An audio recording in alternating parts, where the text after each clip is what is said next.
Good morning, good evening, good night. Welcome into the 257th, give or take, episode of the NFT Live on the Web3 Network.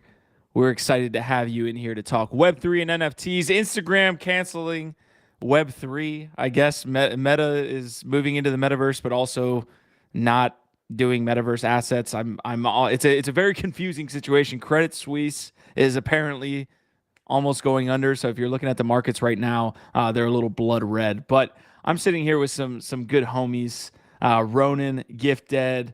This is our first time all sitting together since we were in Denver. So it's an important time. What's going on, everybody? Not much, dude. Having a good day, man. How about you guys? The show was good. I got to listen to the last like 15 minutes. I don't typically get to chance to listen, so that was awesome. How you guys missed doing? out. You missed out on quite a show. We were From talking Teddy about Roosevelt to Franklin, libertarianism. the Civil War. I mean, we really got into Web3 today. But real quick, I'm gonna go grab something real quick. What? Oh, is this? I know what this is gonna be. I'm not gonna spoil. How are you doing, dude? Good, dude. I'm doing good, man. It's been a busy day. It's been a busy week. It's been, I don't know. It's like you go out of town and then you come back and you're like, oh, that was real nice. And then you're like, man, maybe I shouldn't have gone out of town because there's so much crap that needs to get done. So real quick, did you get sick at all? Because apparently I was the only one up to this point that didn't get sick. Did you get sick from Denver? Yeah, dude. I got sick. I didn't get COVID though. Like I tested Wow. fucking like 3 times. I just A lot of people got I COVID. got the flu. Yeah, I think I just got the flu, I'm pretty dude. sure. I mean, the weird thing is like you don't really know because there's so many variants now. Like who knows? Maybe it was, but I was just had flu symptoms. But this is what I was grabbing. Oh yeah. So like it's hard to see because I also have it wrapped right now in the plastic, and I don't want to take it out because I'm very horrified that I'll damage this before I get it framed and hung. But it's a really fucking badass signed print. You see it's signed by Glyph, super dope artist who is like part of our Web3 lounge. He just was posting up, sharing his art there, and Ronan hooked it up, man. I don't know what else to say other than thank you because I fucking love it, dude. I love you, dude. Appreciate you. And like, that was just like a token of like my appreciation for you, brother. Like he was up there and he had like that art, man, and it was dope. And I grabbed exactly the same print. I just looked to see if I could grab mine too. I don't know where I put it. Now we have I bought one for my dude. son. We have man. matching prints. Oh, That is awesome, dude. So yeah, dude. Can you guys get Appreciate a you. Can you guys get a room? All right. Actually, Q. Next step is tattoos. We're getting matching tattoos.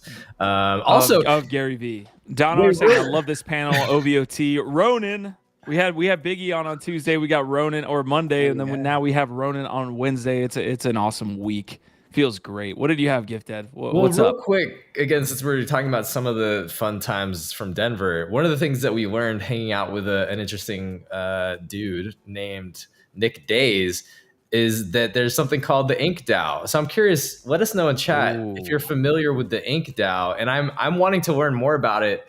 Should I get? Apparently, all it is if you get ERC 721 tattooed on you somewhere, then you're part of it. But I'm curious, like, is it a legit DAO? Do they have a treasury? Are they doing votes? Is there community governance? Or is it just like some silly thing that like if you get it tatted, then you just say you're part of that club? I don't know. But I'm interested to learn more about the Ink DAO and should I join?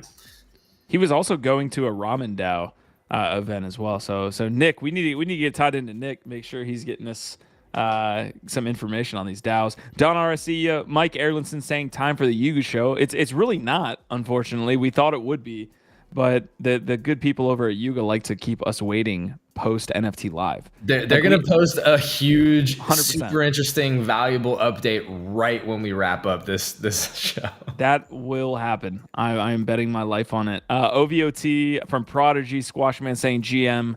Nice to have you guys here in the house. DG Bray, and of course, Hash Rhymes is first. Listen, we just got started on the episode. We just pressed live. Please leave a like to help us get started here. I will drop that Twitter link here in a second as people kind of join in here today. Biggest story. You like my moves?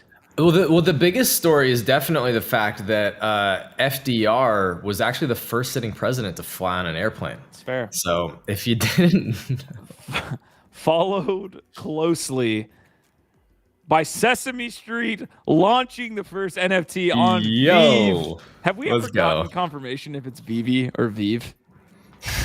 No, and I can't, every time I say it one of the like just one It's of the those opposite. ways. And yeah, exactly. It's like well, I don't wait have a to say it the second. same way either. Wait a second. As a connoisseur of brand design, what is good and what is not, looking at that VV logo, it is clearly VV. It is not V. I think it's supposed to be just based on the way that they've designed their logo, they're clearly trying to clear up this communication issue.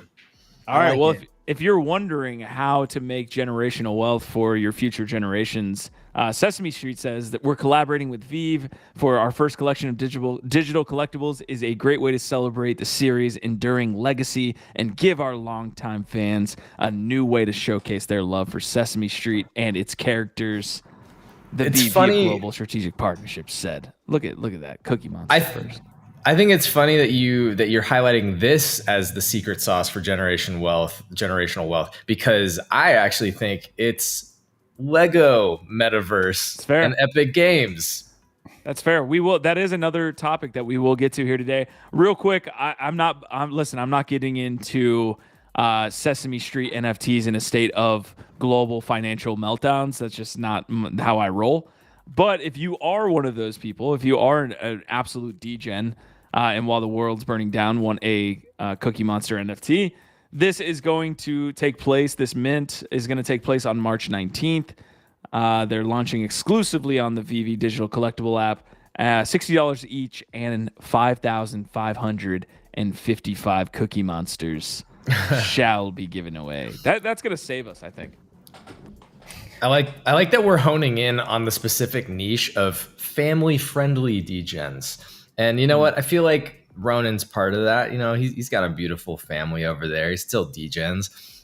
You know who else is part of that? And if, Q, we should definitely pull this up at some point, is Jiwa and Blue Moon welcoming their first child. We got some family-friendly degens over there that we got to, again, I think we would just be remiss if we don't send them some love and appreciation. Some of our favorite people in the Web3 community, and they just had their first kid, minted a 1 of 1. So I don't know. I just like that this family orientation or, family-friendly degenning is like apparently a niche that we're really getting into here. It's better than like sex AI robots. I think that's a topic that's come up on. That's debatable, but all right. Yep. Massive love and congrats to Blue. I make sure I'm saying this right. Blue Moon and Dajiwa on minting this beautiful 1 of 1. You can see they're chilling there. That's a nice little tattoo there. Also nice of 101. Yeah, baby girl. Then if y'all don't know Jiwa and Blue Moon, they are part of an awesome generative art collective out there in Berlin, Germany called Intent.art. Some of our favorite codes and contributors too. Jiwa is always coming in, providing a ton of value. He's the one that got me into Tez and collecting a bunch of badass generative art, man. And I love this dude, and I'm just very happy to hear that it went well. So shouting y'all out. Okay, so something early in the episode, again, we're just hitting on like some quick points before we get to the main story. We also are going to, Squashman, I see your topic as well. I'd love to cover that. But before we get to Instagram NFTs, I did want to bring up Gitcoin Presents. We were covering that. It just out the gates, it was like on fire. The volume was absolutely insane. NFT statistics even saying that it did more trades in 6 days than Bored Ape Yacht Club has done over its lifetime in 621 total days. And we were kind of skeptical the whole time. I will say that we, based on the Matt Machi, big brother, who was able to get his hands on about 10% of the supply. There's a lot of different reasons we didn't like this, and it looks like we've been proven to be true. It looks like 0.05 floor price. It's currently that just looks like not a very good chart here over the last 7 days. You can see all of these red indicators are Machi essentially selling. And it looks to have lost its momentum, of course, but everyone was kind of spouting Gitcoin Presents as like this new it was the flavor of the week essentially at the time, and it seems to have lost its legs. I don't know if you guys have any comments here on Gitcoin and what went down with that last week. To be expected if somebody's got 10% of the supply. That's crazy. Yeah, I mean, I have to give you credit, Q, for calling that out, right? Because I wasn't doing like a deep dive in it. I was just kind of looking at it and trying to understand what the project was from a, I guess, creative standpoint of like being this commemorative white paper. Vitalik apparently is a part of it, and we were just kind of commenting on that. But you're the one that pointed out like, yo, this whale, Makai Machi, whatever his name is, has like a huge supply, and that to me was a big enough red flag to just be like, not getting in. And I think you were right. I think that was a really solid call. So giving you credit there, but also real quick, this is not financial advice, and the information was found publicly on the internet. Opinions shared on this episode are solely of the Web3 team. All information is public domain. Please do your own research. DYOR. Got him. Okay, Prodigy's in the house saying, yo, I am privileged and able to shit talk Q for being a higher rank in League of Legends. Also, I want Digiphysical. Thank you for using the correct term. I want Digiphysical League of Legends skins on and action figures for League of Legends. I can't wait till that happens, but we do have, again, that Lego announcement. I thought it was Gala Games. I thought Lego was partnering with Gala Games. And I was like, oh, this is interesting. This is a huge win for Gala. It's Epic Games. And they're apparently creating a metaverse for Legos. We'll get to that here in a second. Legos is winning heavily. Like we went over like the revenue streams, and just Lego is winning heavily. I don't know. Well, they are, and we'll talk about that real quick in a moment. But like, I just don't know what Prodigy's doing. I'm giving you some side eye over here. You immediately like jumped up several notches here and taken Q down, wrecking him in League of Legends, and then used the wrong term right after for Phygital. I'm just confused on where you're going here, Prodigy. You're all over the board here. I can't get a handle on you. But the Lego. I was wondering also, Q, when you were going to address what he was saying about him overtaking you. So thank you for being a good journalist and reporting on all these important comments. But Lego is killing it.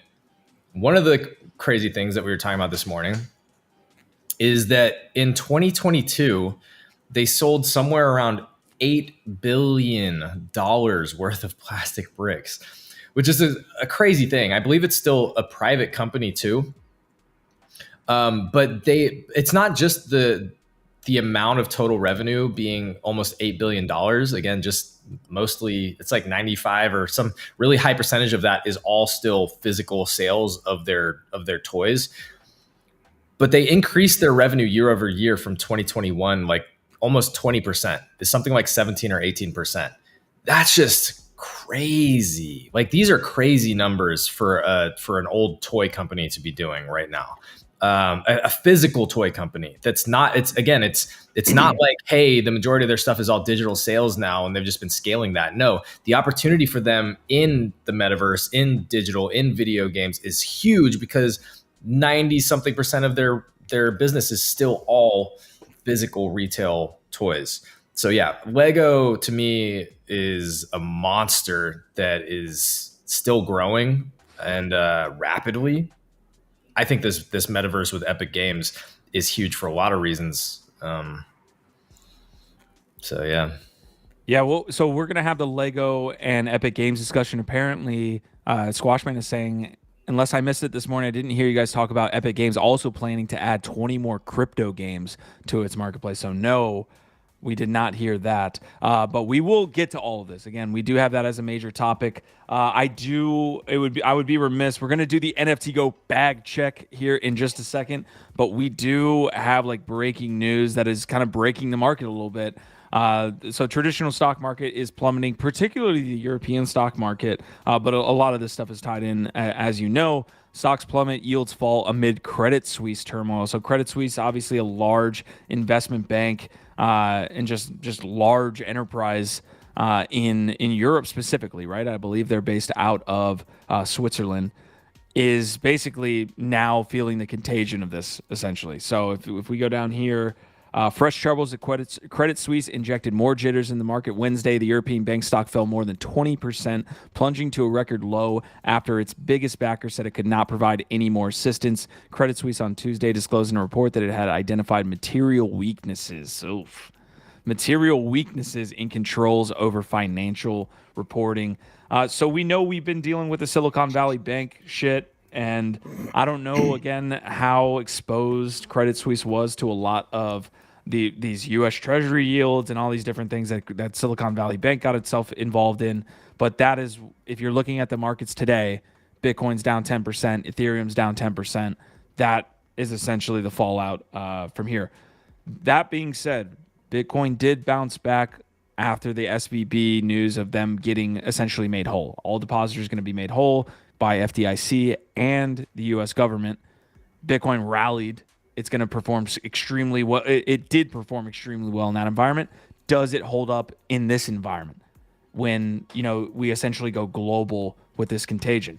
We'll see. So I don't know. Any thoughts on that news just breaking? I know, Ronan, I don't know if you've been affected by the SVB stuff at all and things like that. I guess we're all kind of in crypto, so we're all kind of being affected at large, but interested to hear your thoughts. Thankfully not directly. Although I did talk to somebody that said that they had some holdings there. Good news, obviously, that they're apparently all going to have access back to their money soon. So as far as this though, man, this is just to Don's point, can't imagine the reason Satoshi thought we needed an alternative to banks, right? I think that this is prevalent in the world, and 15 years ago we dealt with it in 2008, and banks just absolutely having no really no control, and it seems like we didn't learn the first time. So yeah. Well, I love that point too. I don't think it's not even that they didn't really learn the lessons, it's that they keep actively undoing the lessons, right? Yeah. And there's some really great commentary and clips that are starting to come out about what has been happening over the last several years to basically go back on a lot of the sort of more regulations around banks that was coming out of the 2008 financial crisis. And basically it was just 10 years later that all of that was being undone. And, people are starting to draw direct parallels to a lot of these issues. But I think also, I think it was you, Q. We were, having fun doing our libertarian segment on GM Web3 this morning. And you were pointing out, that's their whole move, is that they don't want to regulate crypto. They don't want to regulate their friends. They don't want to regulate the systems that they control. They want to regulate the threats to those systems. And so that's what, again, Kathy Wood, I can find her tweet and share that here. She's basically pointing out the hypocrisy that's going on with this. So one thing that I also want to talk about here, because you're talking about protecting things in crypto or people wanting to protect, kind of the traditional systems. We're looking for protection within this bubble that we have, right? One of those protections is stablecoins. Ronan, I don't know if you saw, but Coinbase basically shut down withdrawals of USDC to USD over the weekend. Did you at all did you see that announcement? And then what was your initial reaction to being I can't take money out of my off ramp is closed, essentially? Yeah, that was the first one that did affect me. I was trying to use my damn Coinbase card and have it to where it uses USDT, and it was being declined. I was like, what the fuck is happening right now? So I just used my bank card, and then I left, and then I went into the app, and then I was trying to I was like, what's going on? It wouldn't let me do anything with the USDT, and what was crazy to me was there was no notification in the app. I had to go and Google and do all this shit to fucking figure out they shut it out. I eventually got one, but when they first turned it off, it took 2 hours before I got a notification telling me that USDT, I must have been right on the ball, because that morning I literally went to use my card and it just did not work. So yeah, I think that this is again, just I mean, we're, I don't know. I don't really get into the financial side of things. But no, I get it. Listen, that's being played out here on the show too. We don't want to have this be about markets all the time, but it's affecting us so acutely that we need to bring it up. Real quick, USDT was like the predecessor to USDC. Like before USDC existed, USDT was like the major stable coin. There was a lot of like stuff that happened around it that was a little bit shady, but since then they've been shown apparently to have the reserves on hand to have a legitimate stable coin. They look, the USDT market cap increased in this turmoil over the last 7 days from 71 bill to 73 bill. USDC actually decreased from 43 bill to 38 billion. So USDT is the larger of the stablecoins, but people really trusted USDC because it's basically Coinbase's, stablecoin that they're primarily using because they're partnered, I think, with Gemini. So the idea here is like, where do we go? Gabor is saying flight to safety. Like, is USDT the stablecoin that we should be using these days? Like, is there an existential risk to USDC? In these environments, who knows? But I got that Kathy Wood tweet as well. What's going on here, Gif? Yeah, so she's just again pointing out that what you were saying in her own words, which is that while the U.S. banking system was seizing up in response to bank runs threatening regional banks, BTC, ETH, and other crypto didn't skip a beat. Instability in the banking system threatened stablecoins and the on-ramps to DeFi, in stark contrast to regulatory rhetoric. And if you scroll down just a little bit here, instead of blocking decentralized, transparent, audible, and well-functioning financial platforms with no central points of failure, regulators should have been focusing on the centralized and opaque points of failure looming in the traditional banking system. So, but that's what you're saying, Q. It's like, that's not their game. It's not why they're there. Yep. Right. 100%. A lot of times in these events, like there are security risks and a lot of different risks that come with DeFi, but having transparent books and having the actual contract execute these liquidations and all these different things, we've seen it multiple times over and over again that DeFi products survive in these moments because it's not humans dealing with the funds. So, all right, we're not going to get into doom and gloom too much here on the episode. So we will get into the bag check really quick. While we're on Twitter, though, I just linked in chat, or let me make sure I'm linking in chat the Twitter or the tweet from today. So we said, what does Instagram canceling NFTs mean for Web3? That's the big topic that we are just about to touch on. If you guys can go there and give it a like, give it a retweet, we appreciate you very much.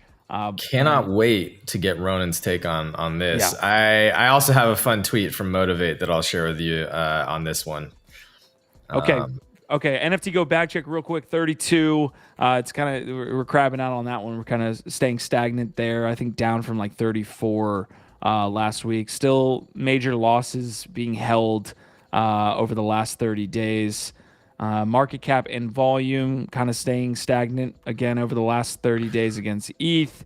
USD looks like we're up a fair amount over the last 7 days. Let's go to 30. What was that big drop in the blue chip index? There was a huge drop.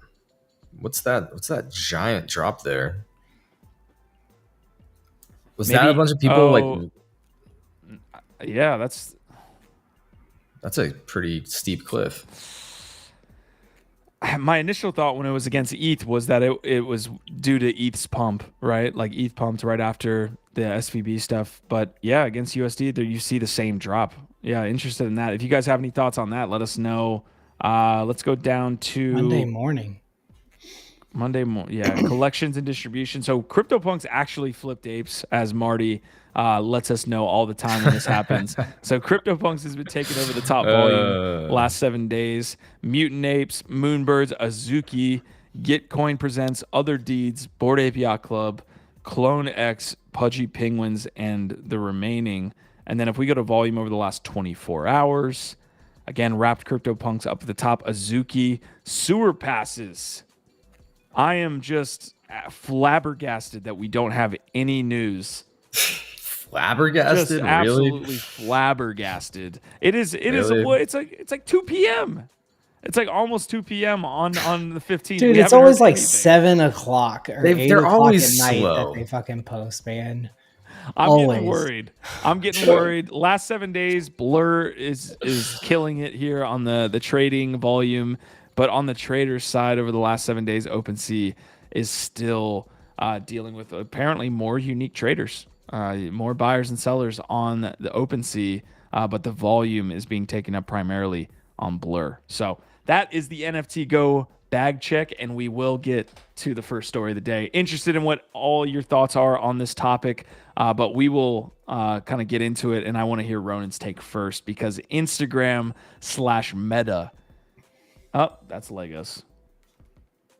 We're fucked.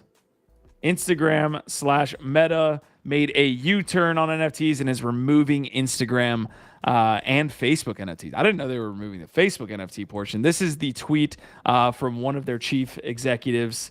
Let's go into it. Some product news across the company. We're looking closely at what we prioritize to increase our focus. We're winding down digital collectibles, NFTs for now, to focus on other ways to support creators, people, and businesses. What this says to me is we couldn't find out a way to make money at the bat. And we didn't see it in the short-term time frame, not being able to produce any significant revenue. That's what we're doing. So I want to get your take. We'll jump into a bunch of links. If you're in chat, let us know. Yeah, I think, yeah, to your point, like they didn't quite figure it out. They didn't give it too much time to breathe. And honestly, like what type of effort did they give? Like, I mean, I don't know. I'm not a huge Instagram user, but I've used Instagram regularly. I mean, I look at it like maybe, once a day, I guess, at least. And like, I'm not seeing any prompts. I'm not like seeing any artists that I follow talking about it. Like, there's not like, was it too hard for anybody to get into? Was there, high, like, what? It just seems like it didn't really get going anywhere because they didn't really give it much of a try, and on the opposite end of the spectrum, right? Like, this is like one of those things where I say a bunch of people might freak out. And I'm sure like some of the projects that I even like talk to and on a regular basis, like the leaders, I'll probably get a text like being like, should we be worried about this?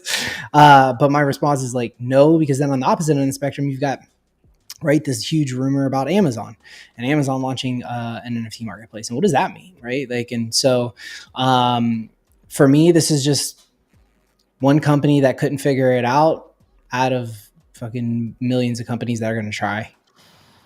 But a big company, but a big company that has made a like actual like full rebrand towards the metaverse, first of all, and just was apparently trying to espouse all of these virtues of the next environment that people are going to be able to own different digital assets and all this stuff, and then they say no. Like it doesn't feel to me like this is like some random company like a Snapchat, or I don't know who owns Snapchat at this point. Is it Meta? I think no. They never sold. I think they're just themselves. Okay, so they're probably okay. Yeah, it just feels like Meta has made a move towards Web3, and this move is like, okay, then that's not really the case, or you guys will try again soon. I think like you have to also consider, and a lot of people don't during these conversations, right? Which is like the macro. And like, I think that like, look, they also laid off tens of thousands of people like recently, right? Like, and so have other major tech companies. And so where are they trimming the fat? They're trimming it in places where they're not sure that they can actually gain revenue that's going to support the efforts that they're making, right? Like, and this is a long game. Like, I think like if you're getting into Web3 and you're trying to figure it out, and you like, lots of brands went out there and launched something, right? But Amazon's just fucking getting to do it. Like getting around to it. Why? I would imagine because they probably put a little more forethought into their rollout, and maybe like they've got a little more intent, and maybe they have a much larger plan for making sure that people know that this is something that they're doing, and they want their consumers to take part, right? Like to me, I still feel like that was the biggest fail when it comes to like quote unquote meta, when it comes in terms of AR, or not AR, VR, which they push really hardcore, in Metaverse, quote unquote, Web3. It was like they just said it because they wanted to put out a press release and to say they were doing it. And then they had like 4 dudes in like a shitty office, and they were sharing one desk trying to figure out how to make it work. This whole thing. So first of all, there's a bunch of great comments being made there by Ronan, and also in the chat right now. I wanted to highlight a couple of them. One especially is, Don R saying Zuck's year of austerity and is his face-saving move for going too fast, even renaming his company Meta. I think that that's right on point because I think he understands this is a big move. I think changing the name to Meta was him thinking 10 years out. And so what they've done is they've started to build out the infrastructure to support NFTs and Web3 on their platforms. It doesn't go away. They now have that. And in their press release, they literally said, bye for now. This to me is absolutely a refocusing and spinning the narrative primarily so that he makes his shareholders and the people that are lambasting him right now for moving so fast, i.e. investing so heavily, so quickly in the metaverse that isn't there yet. He's got to make them happy because what's the point of having a 10-year vision if you're not in charge and there to still be like guiding it and actually see it through? If he gets fired, there's no point to any of this, right? And that's to your point, Q, about the macro. There's only 10,000 of us in this space right now cheering him on that think that this is fucking great. The rest of the people out there, all of his shareholders, all his stockholders, millions of other people are just fucking deriding him, talking about how fucking dumb he is. The metaverse is dead. None of them have fucking vision and see where this is going for some reason. That's just how like humans work. We don't know how to look ahead a couple of years. So to me, I think what Don R is saying is on point. He's got to right now figure out how does he keep the boat stable enough, survive himself to actually follow through on this vision. I think they'll be back. I think NFTs are now primed and ready when the market turns around, sentiment turns around, there's more adoption, etc. Yeah.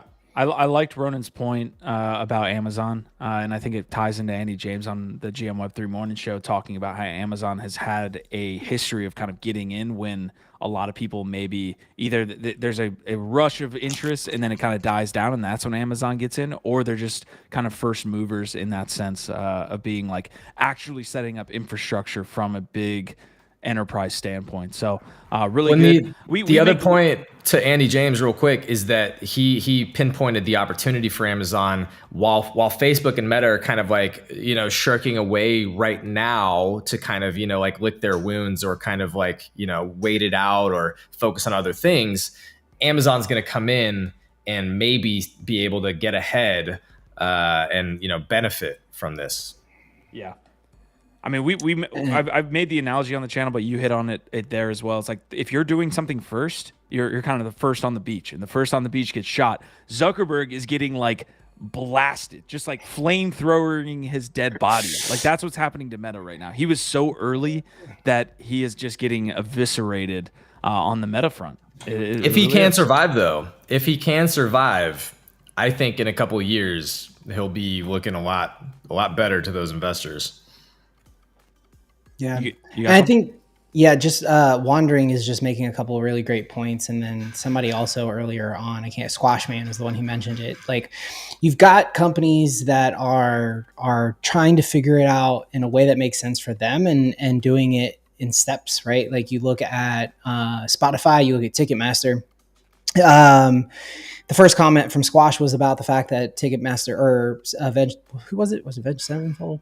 Who did he say it was? Yeah, Avenged Sevenfold integrated their NFTs with Ticketmaster. So now you have token gated access to pre-sale tickets before anybody else gets the opportunity, right? Like that is a use case that makes sense. It shows that the team that behind it is thinking about how does it enhance the experience that we already provide? That's where so many people fall flat, right?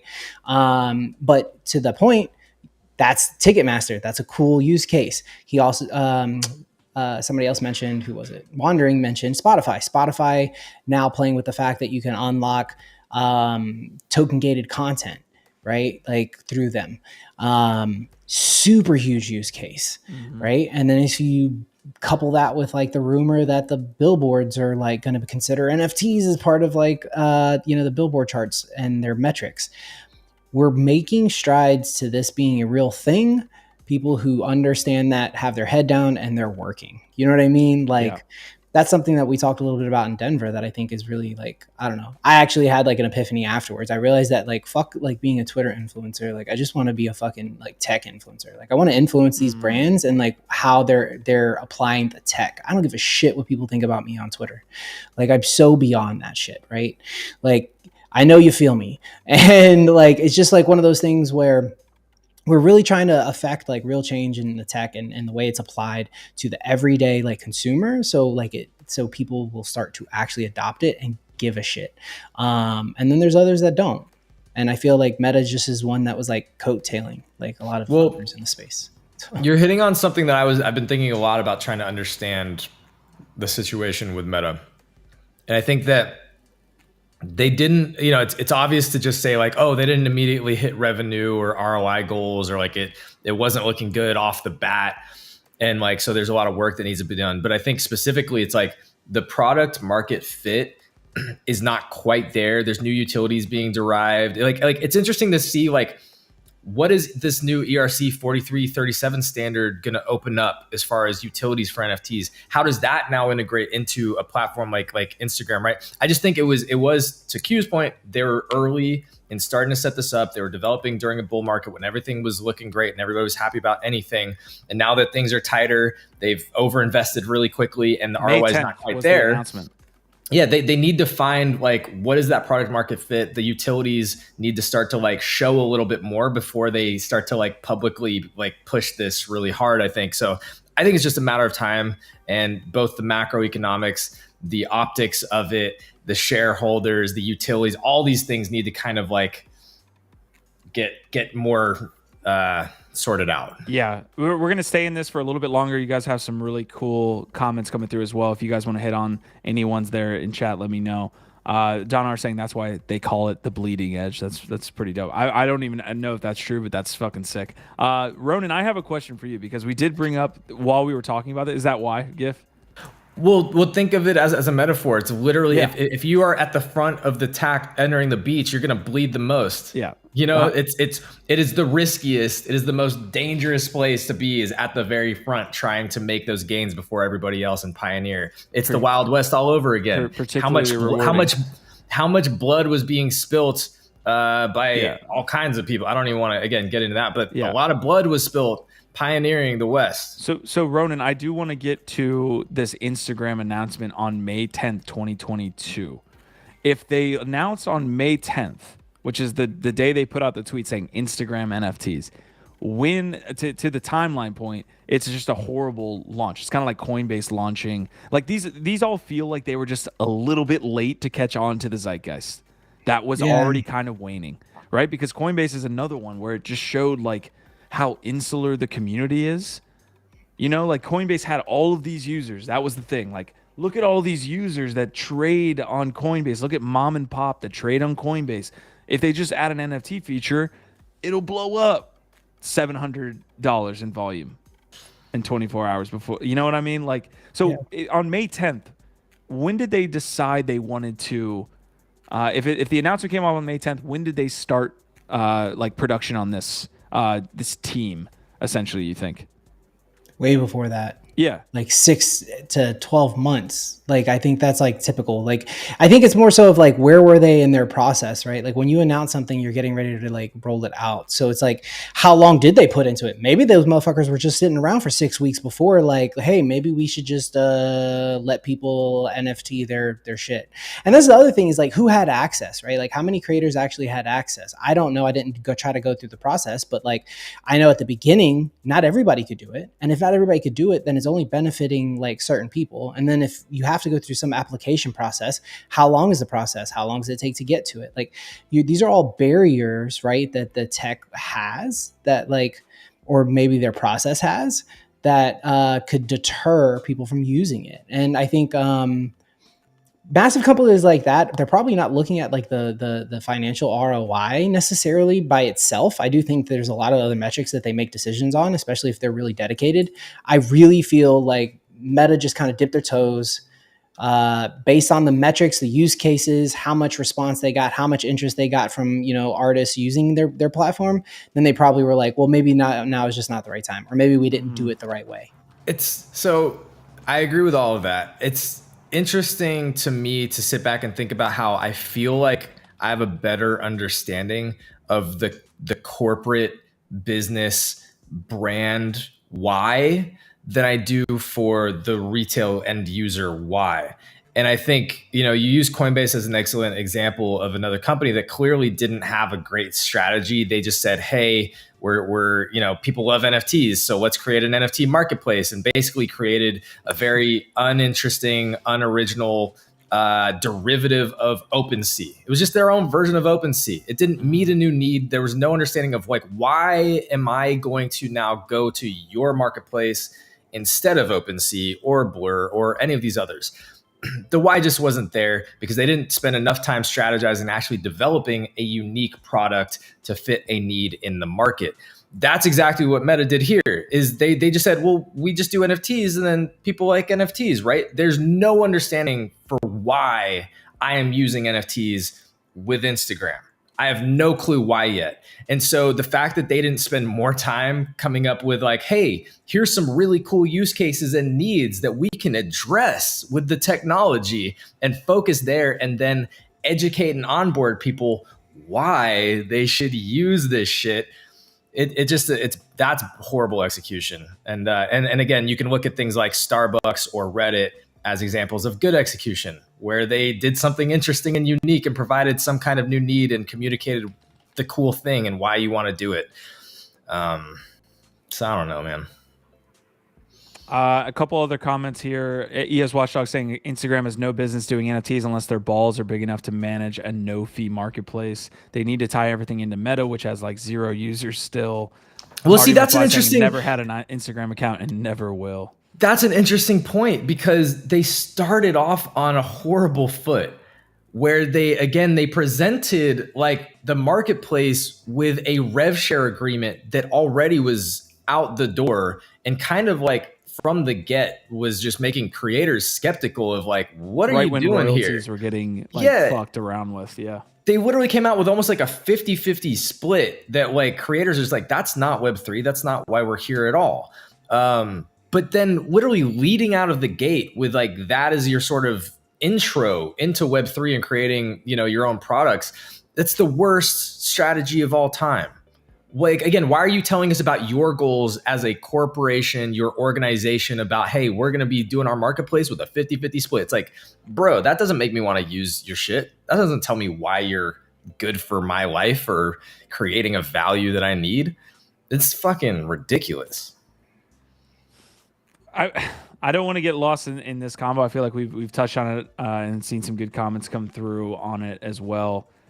But the initial release was, we're going to work with several influencers who have about 1 million followers. Like that was like the range. It was like basketball players. I remember it was like a female college basketball player. It was a couple other like basically hand selected creators to do this with.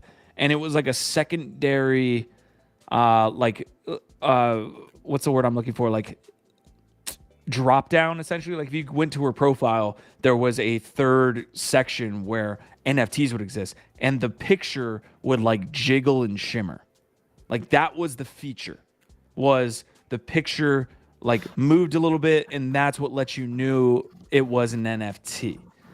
And that's it. But the point that I'm trying to get to is like the active wallet situation of like 11,000 wallets trading. That's not necessarily like the people that are in the space. It's just people that are actively trading, right? Like I think there's a bit more than 11,000 of us here. It's just like, are you trading in the month of January? Some people I know didn't, so they're not going to be part of that metric.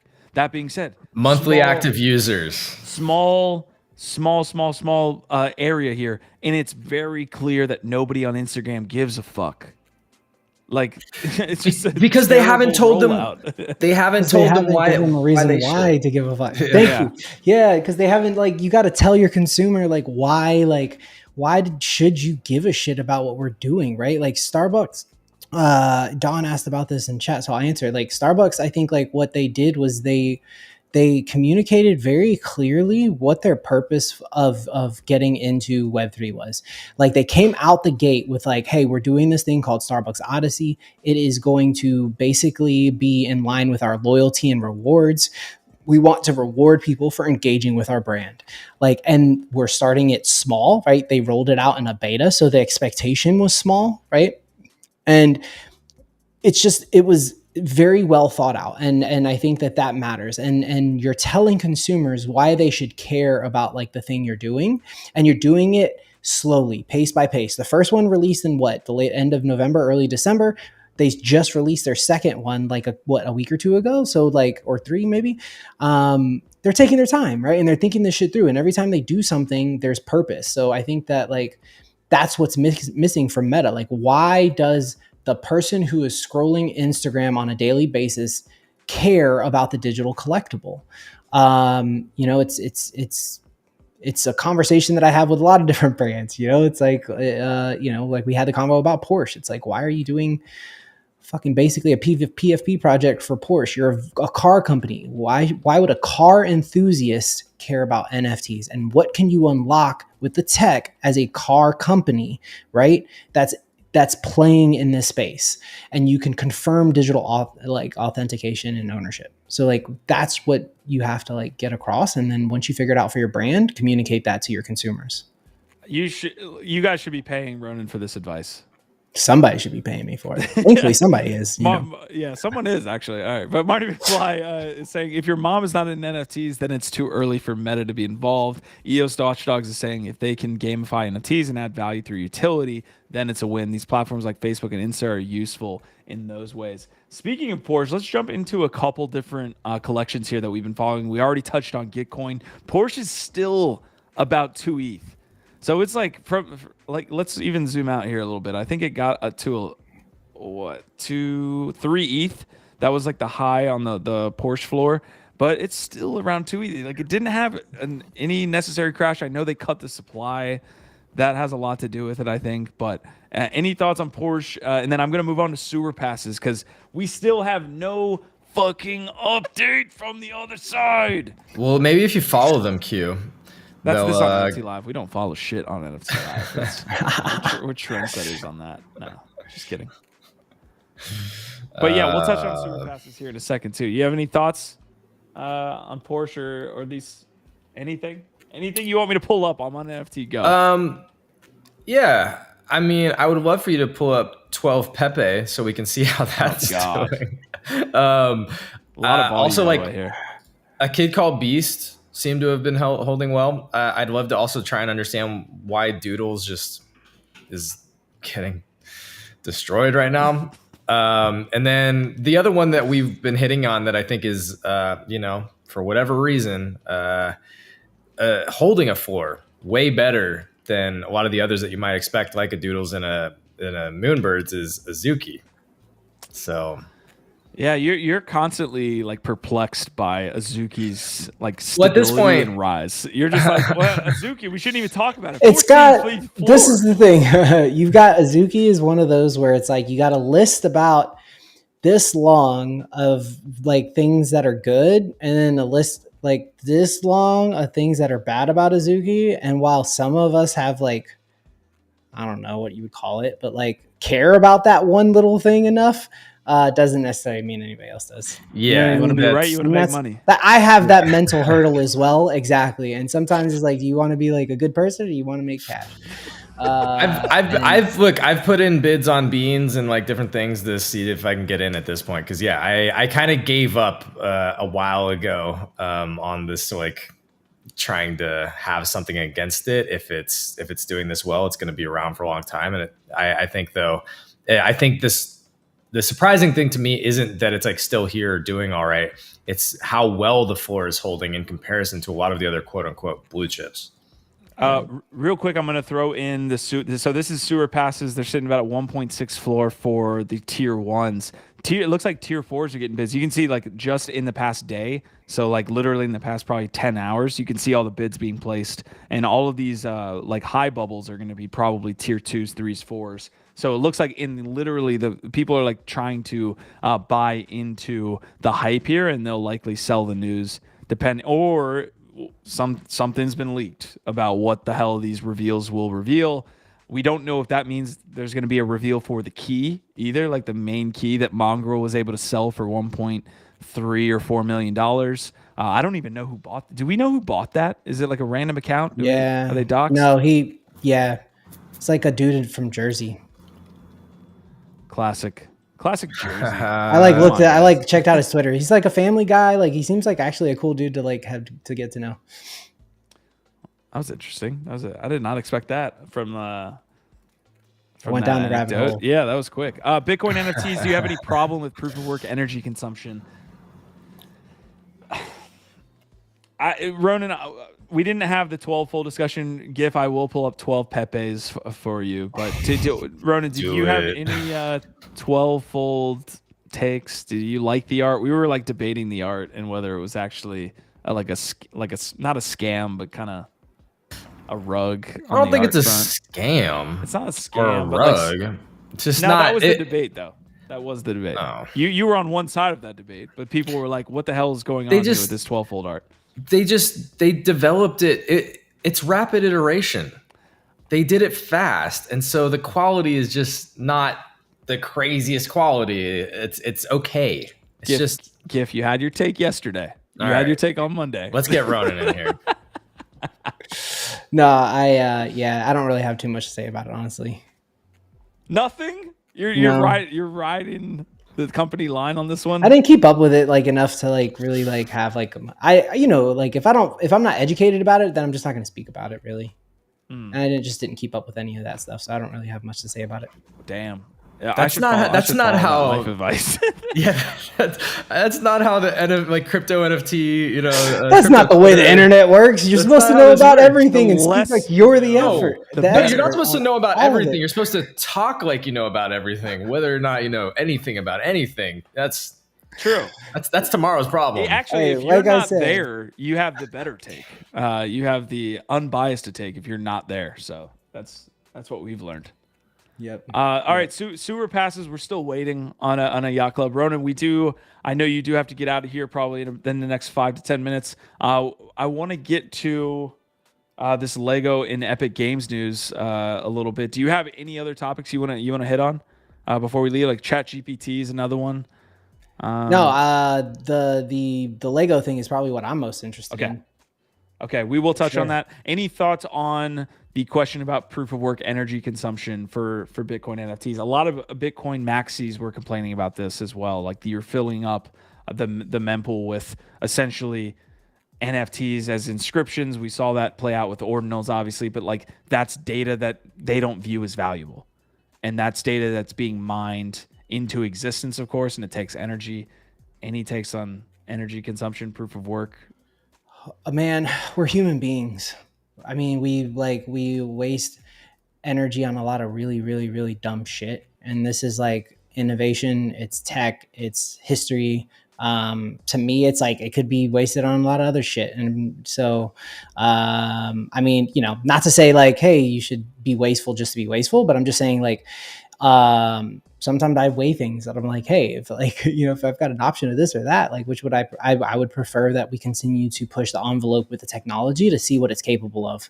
Although I do agree with most that Bitcoin is got a very clear purpose. And I think like that's what that chain is for, right? Like it should be the base layer of crypto and tokens and things, right? But like beyond that, I don't know if we should be necessarily putting art on Bitcoin, and I don't know if it's the best place for it to be. We have other options that are more eco-friendly, that make more sense for what we're trying to do.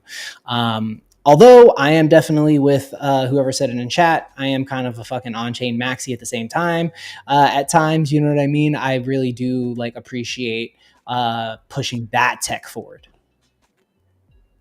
Okay, I lost you guys. Am I here? Are we good? Yep. I hear you. Yeah. There's a good point to be made here with the proof of work model. I think that the layer 2 and stacks and all of these things that we've been covering here over the last month probably are better for a lot of the things that we want to do with NFTs. Maybe you inscribe, maybe there's a more efficient way to then get them onto the layer 1 Bitcoin and all that stuff. So yeah, I would love to talk to a proof of work and kind of like the more blockchain heavy developers that can talk to us about that stuff. That'd be dope. Uniswap wallet, no concerns with proof of work. Only wimps worry about that. Arafib saying, I am Borg. Resistance is futile. That's a That's good when call you out. Borged out on us. Oh, got it. Okay. All right. So the Lego Group and Epic Games team up to build a place for kids in the metaverse. We touched a lot on this in the GM Web3 Morning Show. A lot of great anecdotes on like how much Lego's company is actually pulling in from a revenue standpoint. It's absolutely wild. This is not like Atari trying to save its brand in future by saying we're going to go metaverse, we're going to do all these things. This is a legitimate company making a lot of money that is now partnering with Epic Games to get into the metaverse, and that's the TLDR. My question here is, what does the metaverse mean to them? Because they use that term, but is this going to be a digital collectible that is somehow on chain? Is this going to be a private blockchain? Is it not going to be blockchain whatsoever? They're just calling it the metaverse because that's the narrative of the day. So there's a lot of questions to unpack here. Let me just read this real quick, and then Ronan, I want you to hop in. The Lego Group and Epic Games today announced that they are entering a long-term partnership to shape the future of the metaverse to make it safe and fun for children and families.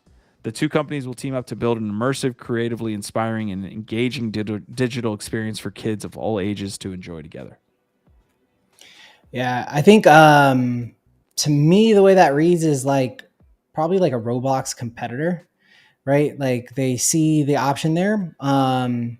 My hope is that by partnering with Epic and Tim Sweeney, they've partnered with a company that's obviously open to the Web3 conversation. I would love to see like the same model as like Roblox employees, but with like true digital ownership. Do they go there? Probably not, because they are targeting like children and whole families and things. So what will it end up being? It'll probably end up being some type of mesh of Roblox and Fortnite with a logo, a Lego vibe, right? Like everything you're building is going to be with Legos, and the worlds are all going to be built with Lego. If you want to like, what does it feel like? Look at all their Lego games, right? Like they've got Lego Star Wars, Legos fucking Power Rangers, right? Legos whatever. They're all like different universes, but they all have the same vibe because they're all built with Lego, right? So I think that's what's unique in the product, and that they can translate any fucking brand or opportunity that comes across their way into their universe, and it makes sense. Prodigy is making a really great point here. He's saying, at what point is calling everything from outside that joins Web3 making a metaverse, and basically getting to the point of like, I'm gonna pull this in here. Like we're talking about this. We talked about this on the morning show. Like I said, this news just dropped. But the more we break this down, the more it feels like it's not going to be anything related to blockchain. They're just using the term metaverse, and like we're conflating that with, this is somehow tied into NFTs. It's not. It doesn't feel like that. And you shouldn't, because like Fortnite and Roblox market themselves as like metaverses now. Ever since that picked up, like that is kind of like, like when you look at like Roblox, like companies, brands will say like they had a metaverse activation in Roblox, and it's like, okay, well, pseudo. But like I think like that term is now being applied to like a persistent online environment that people can like partake in and visit and etc. So obviously we're kind of like trying to read tea leaves and like speculate a little bit here.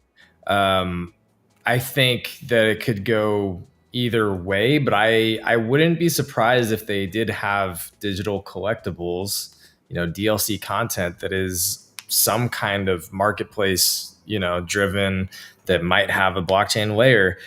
Because I'm trying to find this other story, but maybe it was Squashman saying Epic also just announced like 20 other Web3 games. I think they have to be very careful about how they do that, and obviously maintain a fair amount of control. So is it going to be fully decentralized? Doubtful on that, right?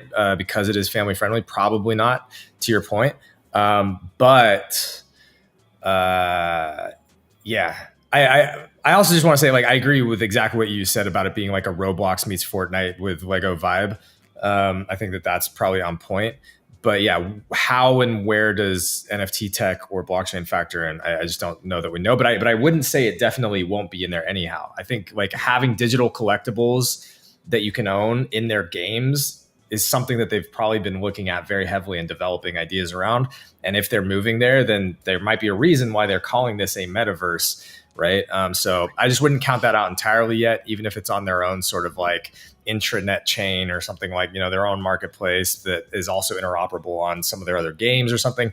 Epic Games is a large enough publisher at this point that they could create their own chain within their system of games that they control, but you can move them throughout a bunch of their different games, something like that. Well, and that's what I was going to say is that, like, so we can keep in mind the fact that Epic helped bootstrap Play Mythical, which is game Blankos, right?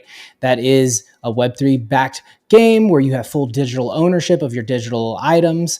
And they have been on Epic for a while now. And the way that one works is they have a spin-off of EOS is what chain they use. So it's proprietary. They use it just for their game. But I mean, the whole thing, you know, they got an online marketplace, or you can sell shit in-game. You can also bridge it now. I think they even have a bridge now to Ethereum. So you can bridge your Blankos out to the Ethereum blockchain and then sell them on OpenSea if you wanted. So like Epic has had a little like studio that has been playing in this shit for the last 2 years. They're biting at the bit to get a company like Lego who comes in and says, oh yeah, like we want to build something really cool. Can you do it? Cause like Epic's like, fuck yeah, right? Like they're ready. So if there was Lego is ready, I mean, not just do they have this massive global audience, this, you know, beloved brand, but I think they've also got a ton of assets already. Like I think it was Squashman that was talking about TV and film. One of the crazy things about Lego isn't just the fact that, you know, they've got a successful toy. It's that they have what's the word? They have what I'm trying to say. They've got outside of just the toy market to create transcended. Yes. Thank you. They have transcended the toy market. I see you, Q. They've transcended into IP pop culture in a way that most toy brands can never do, because you look at the litany of different TV shows, movies, and web series or anything like that are based off of, you know, other types of IP or you know, kids toys. A lot of them are junk. A lot of them are crap. It's very hard to make a successful Hollywood film, especially these days. But the Lego movies are fucking epic. Like they're really good. And what I was trying to say about the asset, well, you like that? You see what I did there? The other thing about that, the assets part that I was trying to say is those are all 3D animated Lego toys. Like if you watch those movies, they've literally probably got a giant archive full of files of 3D modeled Legos already ready to go. I mean, this shit is primed for a big game publisher to fucking capitalize on. I do wonder how they got all these partnerships with like major IP brands or major IP that really don't partner a lot or give up their IP, like DC, like Disney. I'm like, damn, some Lego cabal blue behind chip. the the scenes. market. It's blue chip. It is the demographic that they tap into. A brand like DC or whatever cannot go and tap into 4-year-olds. You know what I mean? But they can through Lego, right? So like when you look at a play like that, it's because the brand is seeing a demographic that they would like to target that is unreachable otherwise. So use Lego as your in to market to these people, right? That's like so shady though. Dude, I love it, but it's so shady to be like, I want to get into these guys when they're 6 months old so that they see a Batman character and that goes through their whole life. That's dude, your entire existence, if you are living in a first world country, your entire existence is predicated on marketing. Just please understand that. Everything. Look around your bedroom right now. Tell me how many logos that are needlessly fucking posted everywhere. Do they need to be there? No, it's because it's marketing. Every time you lean forward, that chair gets marketing. Anyway, I do have to go though. I love you guys. I love it. It was a really good episode. This was like the part of the episode I was really like cracking to get into. So this is like cool. Like I think what they're doing is really, really like pushing the boundary, and hopefully Epic convinces them and they're willing to fuck around with like the tech too, right? Not just the name, the tech. Love it, man. We'll see. Appreciate you as always. Later, guys. Our vibe, our Love you tribe. guys. Our vibe, our tribe. I'm glad Prodigy's here because I have to pull this up, GIF. This is to the Play Blanco's point that Ronan was making. This is the GM of the Epic Games Store, Steve Allison, is saying the marketplace first blockchain game was Mythical Games Blanco's Block Party, a social multiplayer game which debuted in Epic Store in September. This was like 2 years ago at this point. Epic isn't sharing usage stats, but Allison said the game is pretty well played and noted that other crypto games on the shop, the Metaverse platform Core, does pretty well. I'm going to push back against that. Me and Prodigy played Play Blancos twice in the last 2 months. We full on streamed this shit. There is a visual record of this. That's the only time I've ever seen it, was watching y'all. There was like 2 people in there. There was one person, and then we got flamed on stream because we couldn't figure out the multiplayer aspect of it. Couldn't figure it out. Meanwhile, we're hardcore gamers. We play Valorant, League of Legends, Rocket League. I think apparently some of y'all play League better than others. Some of us do. We couldn't figure out the fucking multiplayer to save our lives, and yet there's this burgeoning multiplayer on Play Blancos that I don't know about. I find that hard to believe. I do too, but I think what they do with these types of things, they always try and paint a pretty picture. So they'll cherry pick certain examples of data points that they like. Like maybe they did an activation where they got, we were able to get 500 people to play the game in one day. And then they're like, this is proof. Yeah. Notice how, again, part of that was like, the games are played pretty well. No stats though. I don't have any stats, but they're played pretty well. Okay, GIF, I got a really cool story that you will be interested in because it's in your local area of LA. Can you hear me while you make this transition? Yeah. It is in your local area of LA. I want to make sure that I have the screen share that shares audio. And what? Can you hear me? Oh no. The mid audio switched like professional. I'm waiting. We good? I'm here. Okay. Yeah. Okay.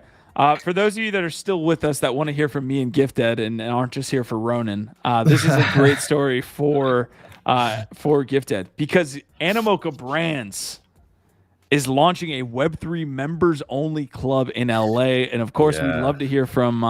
It didn't sound like you were excited, but let me hear from Yacht real quick because I need to hear this guy's voice. Co-founder and chairman of Animoca Brands, and it is my great pleasure to announce Club 3 together with Planet Hollywood. Culture is the most influential soft power, and there's no better place in the world that demonstrates this than Hollywood. That is the reason why we're so proud to announce our partnership with Planet Hollywood for the launch of Club 3 in Meta Hollywood. As you know, one of our big goals at Animoca Brands is to grow the Web3 ecosystem. And if post-COVID has definitely demonstrated to us that even though we are able to connect very efficiently online and make many connections on things like Zoom, we still crave physical connections. We still want to have interpersonal relations and want to also connect with each other live and in person. Club 3 is such a physical space, which can help enhance and grow the network effects that we aim to deliver in the world of Web3. Together with Planet Hollywood, we'll bridge the world of both the Web3 enthusiasts together with the Web3 curious and help build a bigger community inside Club 3. Club 3 members will also be able to enjoy numerous perks from the facility and also have a glimpse of all that Meta Hollywood has to offer. We welcome you to sign up for Club 3, and I look forward to meeting you and others at Club 3. All right. That wasn't even Yacht's best I guess like video clip that I ever seen, but I could honestly like listen to that guy talk about paint dry and be like, Yep, we're good. We're good. I will buy that paint. But I'm just a big Yacht fan, as always. I think he does a great job breaking shit down. But it doesn't sound like you're that interested in what's going on here. I haven't really dove deep. I was going to talk about it, but go ahead. It's actually the opposite of how I feel. Bored Ape Yatsu is wait, what? on point. I don't know. You said you're just a big fan of Yacht. I don't know. I'm just being silly at this point, probably because we've been live for a couple hours straight. But no, I'm actually very interested in it. I think though, it's a tremendous challenge. And one of the things that, we were talking about this yesterday on GM Web3 and I was reading through it. It doesn't, again, like the why is this different and worth paying $1,500 to $2,500 to $7,500? They have 4 tiers of different membership. It's like, why is this going to be an experience that is worth me paying that much for? It's still like, I don't think that people have cracked it yet. And the thing is, I've been seeing what other people have been doing with these IRL galleries and community hubs that are popping up so far. Most of them aren't able to support consistent, like traffic or interest in what they're doing. And real quick before I dive more into that, the thing that stuck out to me is like kind of like, oh, I don't know if this is it yet, is that the thing that they kept talking about in their like press release for like, hey, this is awesome value, this is this cool new club, is that they kept saying like, hey, we're starting a DAO that gets to vote on the seasonal menu items. And I'm like, bro, wait. I mean, look, okay, there is like literally, we also talked about ramen DAO being a thing that people care about. So I'm not saying that there's not people that are like, hey, it's cool, we get to help curate awesome menus, but is that then free for you to be part of? Or you're still gonna have to go there and probably pay a bunch of money to eat at their restaurants, I assume. It's not just like, hey, I'm in this club and I get free food every time I show up. That's not what's happening here. Like, I'm just not sure that it's been cracked yet, and it's a massive challenge. To be clear, all right, because I'm going to go off on this for a second. To be clear, I am obviously, I think, very bullish on the community hub concept, creating Web3 community hubs. I think, Hugh, when we started talking about the Web3 network and everything, I probably even pitched you as part of the vision is to get to physical gallery community hub locations, because I do see the potential for how powerful that can be if you can put it together in the right way and like make it an interesting enough experience, and then curate it full of events and pop-ups and activations and awesome drops and merch. It's like, dude, like it's a good narrative. I see that. It is a great narrative. And actually, that's what we are now doing with Web3 Lounge, with Web3 Academy now, like we did in ETH Denver. We are now doing these as pop-ups at places where the community is congregating, and there's this value to be had. I don't think yet, though, at least as far as I've seen, that like there's enough of this energy and interest in any one area for you to support a full-time country club that's Web3 native yet. Yeah. And that's the challenge that these people are that Yacht, and I say these people, I mean Yacht and Animoca and Nova 3 and all of our friends that are there. And it's the same challenge that Quantum Space here in LA had. Like Quantum Space apparently like went out of business, and they had a ton of funding, a ton of cool stuff, amazing location in Santa Monica. Like it was beautiful. They were doing great events, and they couldn't figure out a business model to sustain them very long. And so all I'm saying is that I think right now, I'm going to sound like Ronan here. I'm going to channel my best Ronan, but actually starting with like a solid Web 2 offering and business model first, and then figuring out how to layer in the Web 3 utility as like, here's how you can get more out of this experience. Here's how you can enhance this experience. Here's how you can add additional perks and rewards like Starbucks is fucking doing. It's like, I think that's the way that you have to play this right now until we're in, a year or two out, or we're in a different place where it's like there's more mass adoption, more interest in a consolidated area. Like LA is the place to be testing this out and finding these models because not working there. Because there's more people here. However, I still don't think it's consolidated enough to support a crypto native IRL country club. And we'll see. Yeah. The brick and mortar locations are not going to be able to be supported. Essentially, what you're talking about, like it has to be a mobile. See. It has to be a mobile. Like Marfa is a great example. This happens in a certain amount of time for a week. Concentrated Everybody energy comes and up value. together. Yeah, exactly. And you can move that energy, right? You could move it from Marfa to NFT LA, then NFT or ETH Denver. Like you can do that, but having it be in one location, there's not enough foot traffic and just community in that area. Well, in Hollywood, where these places are, there's a ton of foot traffic. That's not the issue. But is it the right traffic? And then how are you capturing them and onboarding them? This is not easy shit, dude. Yeah. You can't just take the average fucking tourist walking around Hollywood Boulevard and onboard them into your Web3 country club in Hollywood. They don't even live there. So first of all, like, yeah. So we try to do that with Eat Denver, saying, hey, we're going to have, foot traffic from Denverites or Denvertonians or whatever the hell you call them. Come in and we'll teach them about Web3 and stuff like that. It's kind of a pipe dream at this point a little bit. Gift, do you rent or own house or apartment? I also had another comment that I guess popped up late. I don't know how I missed this, but Prodigy asking, Lego already has its own game, so what's the difference now? They're making an MMO, or what's just weird? Maybe I don't understand if they already have games out. What's new here other than throwing meta? I think what's being conflated here in the way that these larger Web2 game brands or and companies are using it is a metaverse is essentially a ever-present environment in a sense, like in maybe even just like certain activations around like Fortnite, they'll use metaverse is what Ronan was saying. So this is just a Roblox esque environment, kind of a Minecraft-esque environment that I think Lego is going to undertake. That's the idea. The whole push for X-Men is to make genetic engineering acceptable to upcoming generations. Well, I'm looking down that rabbit hole and I'm walking away, sir. Also, Gifted, what happened to Chungos?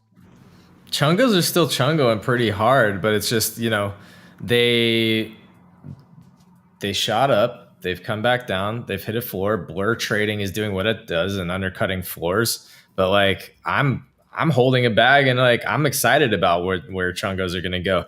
But again, like, let me do this again real quick. This is not financial advice, and information was found publicly on the internet. Opinions are shared on this episode and solely of the Web3 team. All information is public domain. Please do your own research. I fucking love Chungos. That's it. I Chungo hard. I think that this is one of those things that is a meme that so many people have attached to. But I will say the one thing that does make me concerned is that like they've got to find the ways to add more unique users. It's a challenge for everybody, right? But as long as Chungos can keep going, as long as Chief Chungo can keep building and find more ways to attract more people in, then like I think it'll do well over time.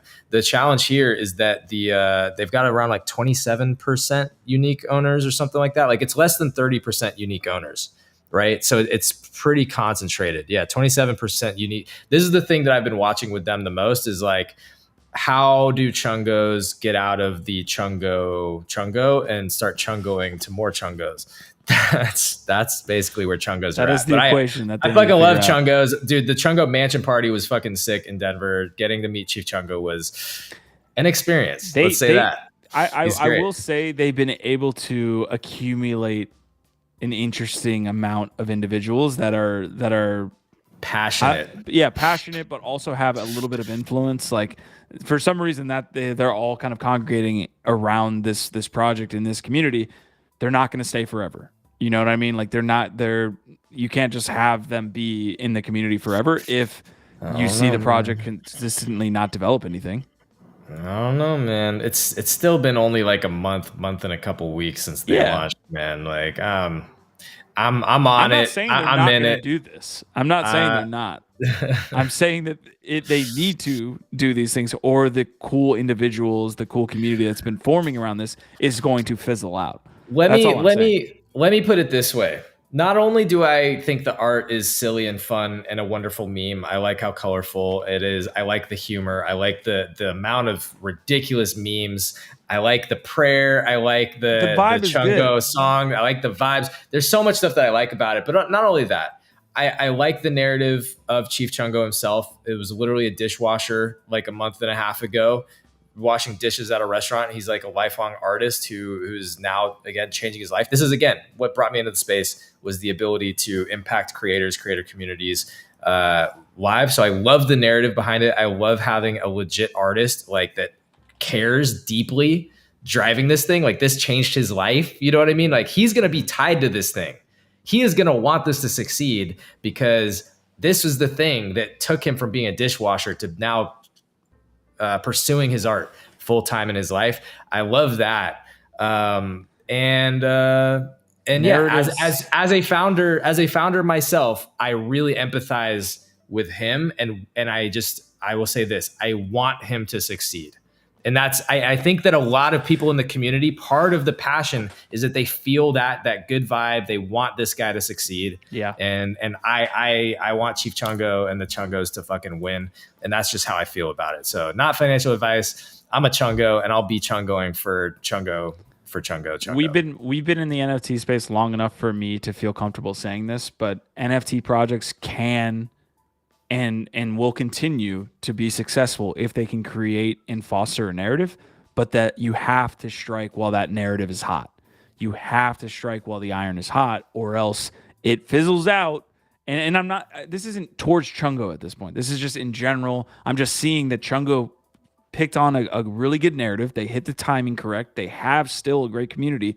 But if you don't strike while the iron's hot and do something past that, we know what happens. Can I say one other thing about this, though, that is interesting, is that, like, I definitely have bought into things and owned things that, like, I look through my wallet and I kind of regret. I'm like, ooh, you got those things in your wallet.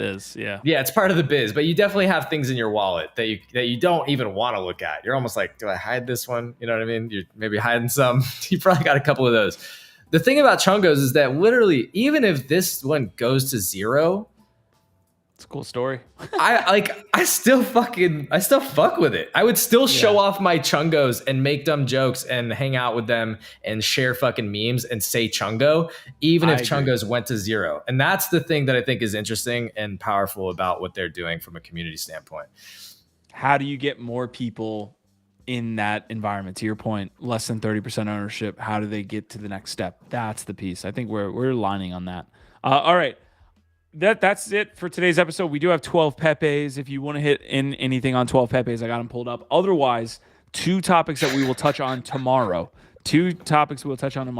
Apparently, Pokemon is looking to hire a Web3 aficionado or a blockchain developer. So this corporate development principal's new role will advise the company's leadership on strategy and innovation, focusing on Web3, blockchain technologies, NFT, and the big M Metaverse. I mean, this is the dream, right? Like, this is what Illuvium's trying to build before Pokemon. It's what everybody's trying to fucking build in the space. Let's be clear, dude. Our first project was called Crypto Kingdoms, and it's like all evolving monster. You know what I mean? It's like, bro, everybody's trying to do what Pokemon does. It's very true, and a lot of people are very explicit, Illuvium being one of them, saying that we're the Pokemon. Essentially, we're like, imagine Pokemon with NFTs.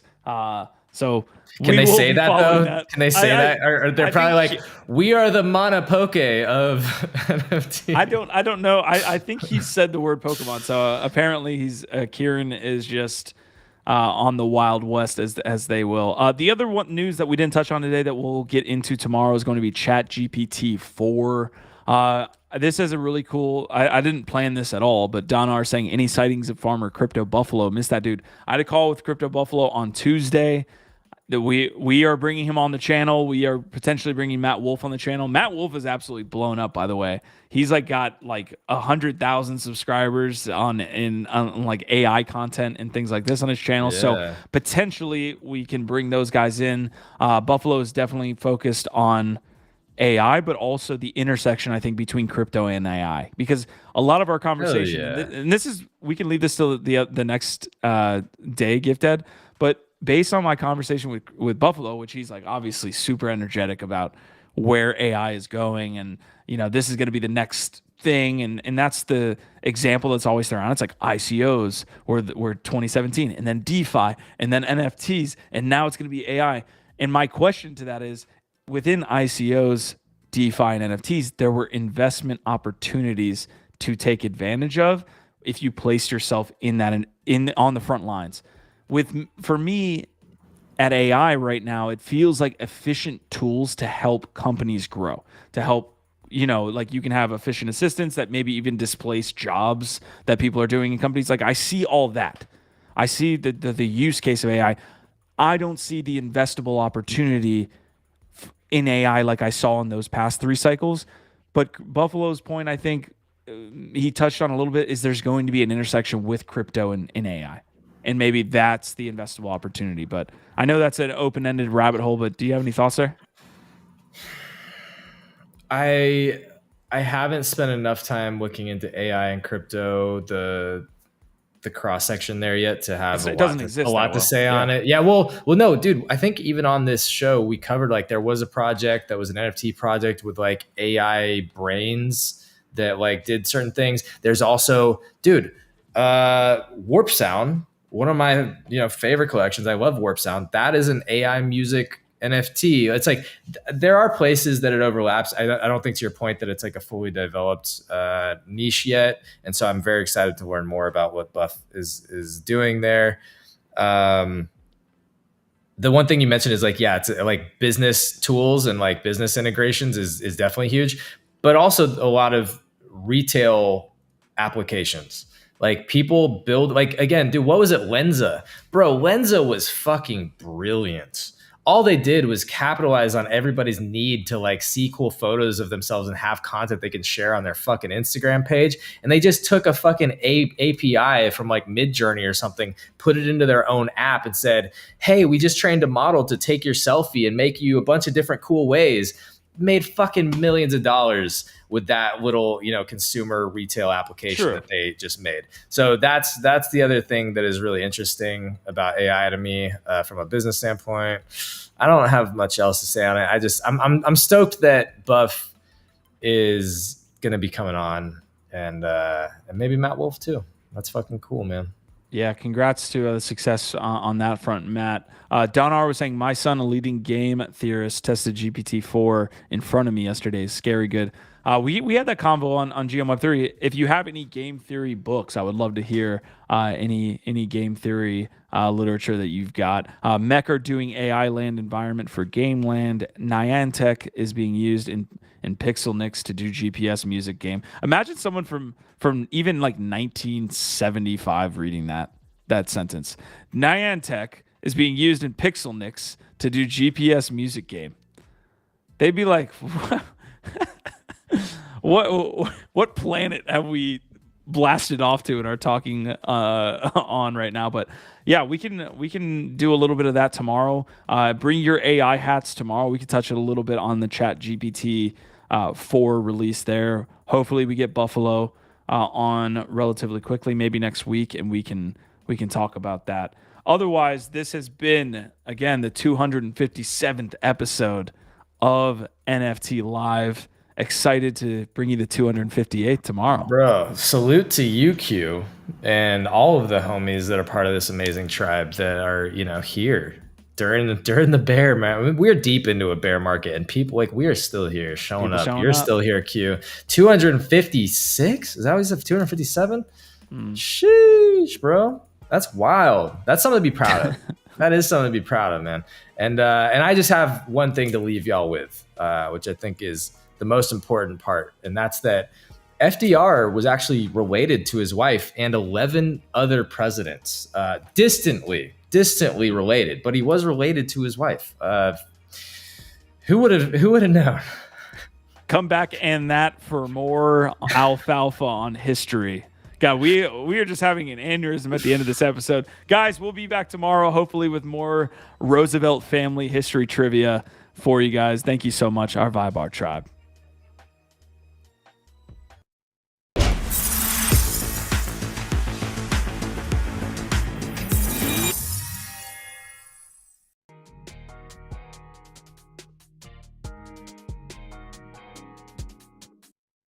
Oh, J-Po!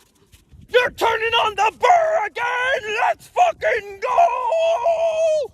Significant decline in inflation means number goes fucking up! Burr goes fucking up!